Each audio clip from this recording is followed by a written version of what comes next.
एक बेटा ना अपनी माँ से सिर्फ इसलिए नफरत करता था क्योंकि उसके एक आंख नहीं थी। बचपन से ही जब वो स्कूल जाता था और स्कूल से वापस आता था तो लोग उसको चिढ़ाते थे, बच्चे चिढ़ाते थे और वो रोज आके यही बोलता था, माँ मुझे चिढ़ाते हैं आपकी वजह से, ये वो। माँ को ही बहुत दुखता था कि उसका बेटा उससे नफरत करता है, इधर उधर किसी के घर काम करके, क्योंकि उसका बाप नहीं था, उसको कमा के उसको पढ़ाती थी।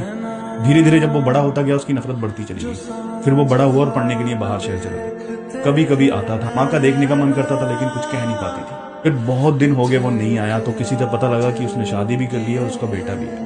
अब माँ से नहीं रहा गया क्योंकि उसको जब पता चला कि पोता है ना तो वो पोते में अपने बेटे का बचपन देखना चाहती है। उसने लोगों से एड्रेस पूछा और समहाउ वो उसके घर पहुंच गई, लेकिन वो इतना ज्यादा नालायक था कि उसने अपने वॉचमैन को भी इंस्ट्रक्ट किया हुआ था कि इस तरह की कोई औरत अगर आती है तो उसका अंदर मत आने देना। उसने बहुत कोशिश की लेकिन उसने अंदर नहीं जाने दी। एक दो दिन वो इधर उधर रही और फिर एक लेटर लिख के वॉचमैन को दे आई कि अपने साहब को दे देना, वापस गाँव आ गई। एक दो हफ्ते बाद जब वॉचमैन ने वो लेटर उसको दिया और जब उसने पढ़ा ना तो उसके पैरों के नीचे से जमीन निकल गई। उसने बोला, बेटे